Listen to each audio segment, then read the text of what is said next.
Today we're going to talk about being obsessed. Has society equated obsession with being a bad thing or a good thing? Negative, right? Because we see like, okay, this person has an obsession on this person. And so, how many horror movies have and crime books have been based around an obsession, right? So when we have certain words, and especially in our society today is so polarized, right? Where words that mean one thing could mean something else, but we take it in this way, and so we can't say it. And we have all these rules about we can and can't do. And yet, obsession is not necessarily a bad word. Anything can be bad, guys, when you do not have an ethical and moral compass. Can we agree on that? When you are operating outside of integrity and your moral compass has moved to the right or to the left, neither one being bad or good, I'm just saying that it's moved and it's not centered, anything can be taken negatively. So today, do we have permission for the next 20 minutes to talk about obsession and being all in as a positive thing? Can we do that? Awesome. I love that. Okay, on page 91, Grant says, obsession is not a bad thing. It is a requirement to get what you want and get where you want to go. In fact, you want to be so fanatical about success that the world knows you will not compromise or go away. That you will not compromise or go away. And that's just not about your career, your business. You guys are business owners. You don't have a job. You're a business owner, right? And you have to be obsessed about this business to get it where you want to go, which is leverage. You guys are going to hear me talking about this all the time. Real estate is a lot of work. We have the triangle, right? From the Millionaire Real Estate Agent. Russell, you're going to learn all this. We have the Millionaire Real Estate Agent, and on the bottom we have leads, right? And up one side of the triangle is listings, and down the other side of the triangle is leverage. And in order for us to get leverage, we must be obsessed about getting leads and working our leads, right? We have to be obsessed about getting leads and working our leads. So obsession is not a bad thing. Obsession is only a bad thing when we take it out of context, outside of our moral compass and out of our integrity, all right? So until you become completely obsessed with your mission, no one will take you seriously, right? No one will take you seriously. So what do we know about success in the 10X rule? We know that we do what? We create our success, right? We create our success. What does Grant also say about success? That it's starts with a D-U, what is it? It's our duty. It's our duty and our moral obligation. Success is our duty and our moral obligation to our families and to ourselves and to anyone else that we're doing this for. So if success is your duty and your moral obligation, then should you be obsessed with it? Because how is it your duty and your moral obligation if you don't have an obsession with it? And to have an obsession with your success means you have a why that you're doing it for. Jordis is preparing for 2 listing appointments right now, and he's still listening to this because he has an obsession with his success because of his daughter, Gianna. I know that for a fact. It's all over his office. She's all over his TikTok and his social media. I know why he's doing this. Every single one of you have that why. And so I want you to think about the fact that you're going to, that why that you have, that person that you're doing this for, I want you to go to them and I want you to say, this is not really my duty or obligation. I'm not really obsessed with this. And, if it's successful, it will be. And are you okay with that? Right? No.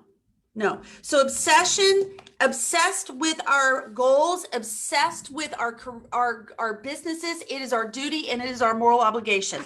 So let's bring this down into our business. So some people are going to be listening on this live stream and they're not in real estate. So I'm going to speak about real estate, but you apply this to whatever it is you're selling. I was talking to my sister-in-law last night. My sister-in-law owns an embroidery shop where they do cross stitching and embroidering, and she sells all the stuff with it. So that's her business. So I'm going to talk in real estate though.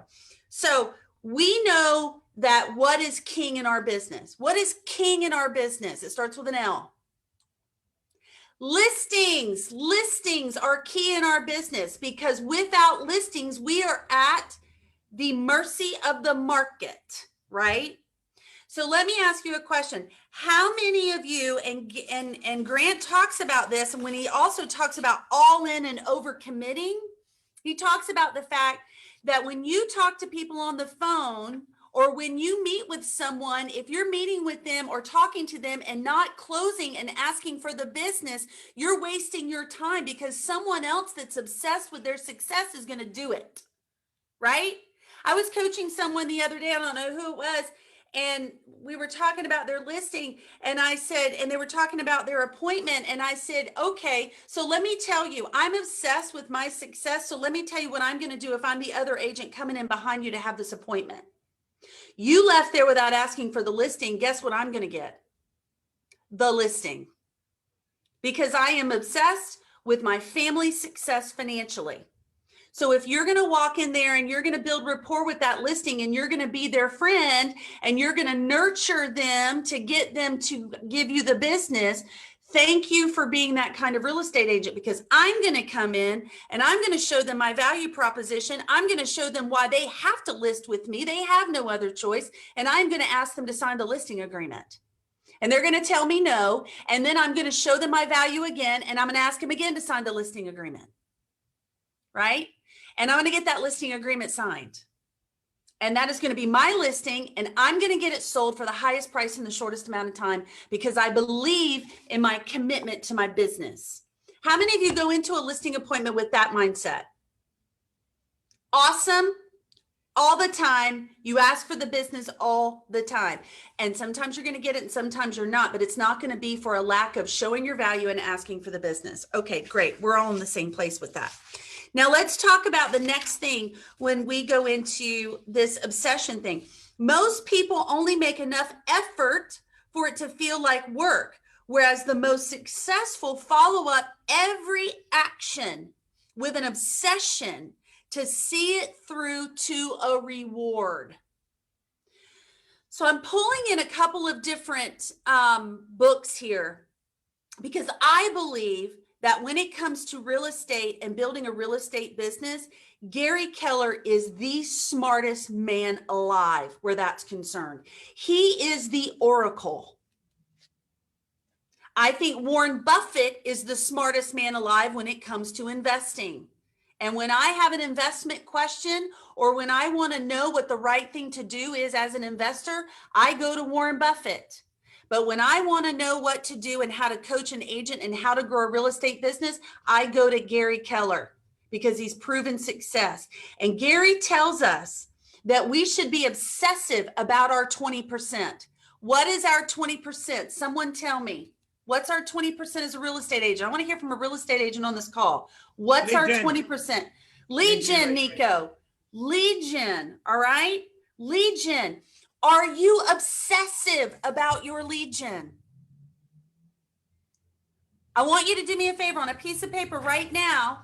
I want you to turn it this way. So get a piece of paper, turn it this way, a Post-it note, a business card, whatever you have. All right? And on one side, do me a favor, write a 1. Write a 1 right here. Okay? Write a 1. And then I want you to draw a line. And on this side, I want you to draw a 10. Write a 1 here, write a 10 here, a line in the middle. And then underneath it, I want you to write obsessed with lead gen. Obsessed with lead gen. 1 means I'm not obsessed. 10 means I am so obsessed that I do it every day and I set an appointment every day. Where are you on this scale? You don't have to show me. Just be honest with yourself. Where are you on this scale? Are you a 4? Are you a 5? An obsessed with lead gen means you do it every day. You hit your marks every single day and you set an appointment, or you do the actions to set an appointment every single day and you leave nothing on the table. so that if at the end of the day you don't set that appointment, you can look at yourself in the mirror and say you left nothing on the table to set that appointment. Where are you on this scale? And if you're not at a 10, then you aren't obsessed with building your business. That's what Grant tells us, right? How do you guys feel about that? What are your thoughts on it? You know, I was actually, this is something I've been kind of dealing with all week, is I know that I am not doing 100% of what I need to do with my lead gen. I know that, or else I would already have, 3 listings. So I know that I'm not. And what I had to realize is that I'm not being serious enough about owning my own business. And if I have to, I know it's, work harder, work smarter. If I have to do lead gen until 7 o'clock at night in order to reach my goals, because our goals are really high, then I just have to stop bullshitting myself and do it. Yes, sister. Preach. And then I will be obsessive. So I am not obsessive right now. Thank you for being vulnerable about that. So what are you going to change starting today? Because it's we recognize it, right? We get our mind, we recognize, we admit where we are, and then we do something about it. So what are you going to do about it, Catherine? Oh, I have to do my schedule. I have to do all my lead gen calls, everything. I just have to do it. I was on James Shaw's call this morning and got some really great ideas for people to do to get. I have 4 buyers that I really need to get properties for that I can work in my database, just working with my database to get it. So I'm just going to become obsessive. So can I change one thing that you said? Because everything you say, I love it. Instead of saying I have to do it, say I get to do it. What are the opportunities that you are missing because you don't want to bother somebody, or you think that they already know so many realtors that you're not going to step in the fray? Let me ask you all a question. Let's put this in perspective. I don't know Grant Cardone. Maybe he's sold real estate, maybe he hasn't. I don't know that much about him. But let's say he's never sold real estate. And let's say he goes and gets his real estate license. Is there anyone on this call right now that feels like Grant Cardone couldn't start calling expireds today and get a listing appointment? Right? Is there anyone on this call that feels like he would not be a factor and get the listing? Yes, Tovile, go. So Becky, it's a little bit being vulnerable. Oh my God, I cannot talk this morning as well. The same topic as Grant Cardone. Sometimes I find myself 8 or 9 or even 10. At times I am. And, when I'm talking to the team and everything, I always talk listings, always talk farming, and I do it. But then I know when I do it, I always get the listing. I door knock, I farm, I do everything to get the listing. What's my biggest problem, I think, that the life gets in the way because then I'm busy selling those listings. And then I get to 4 or 5. So I think for me, it would be great to be like always at that mindset of as close to 10 as possible.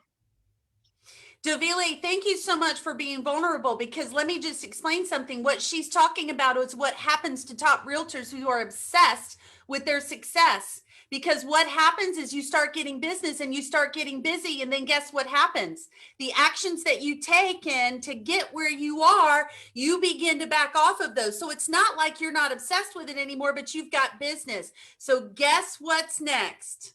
Please take yourself off mute and tell me. What's next on the triangle? When you've got leverage. So many leads and so many listings. Leverage. And so then what has to happen is you have to become obsessed with leverage. Which means that all of the things that you used to do yourself because you want to save money, you are no longer saving money by doing those things yourself. And I know, Dovile, that's not you. I know that. I'm not saying it is. What I am saying, though, it's a lesson to everybody on this call, Dovile, that you can never have too much leverage, right? Because I bet Dovila even has areas of her life where she probably needs to get more leverage. And sometimes we don't put leverage in our life, not because we don't want to pay for it, but because we don't want to slow down and teach somebody how to do it. Who does that? Am I the only one that's a control freak on this call? So we actually stop our own leverage because we don't want to slow down for a minute to teach someone else to do something because we're afraid we're going to lose $1. And that is a wrong mind. Not going to say it's wrong mindset. That's a limiting mindset, right? And I am the number one person that will step up and say, I'm guilty of it. I don't want to slow down long enough to train the leverage or get the leverage. It's not really so much pay for it. It's just actually slow down long enough to make the phone call, to hire them. Right? Right? So when we talk about this obsession and with being obsessed, Dovile, getting to where you are right now in that you are a 9 or a 10 obsession with getting your leads, and then you have so much business that your lead gen drops down to a 4 or a 5. That's just telling us now we've been obsessed with building our business. Now we've got to become obsessed with leveraging our business. We need to become obsessed with leveraging our business. We still keep growing it, and there's another area of obsession in growing that business. Okay, so we've got 3 minutes left, and I wish we could continue on, but I do want to say one thing. I want to go here. Thank you guys for contributing. I want to go to this all-in chapter for a second. All right. I had like a slap across the head when Grant was reading this on the Audible, because he said, how many times have you said or thought, under promise and over deliver? That is my mantra.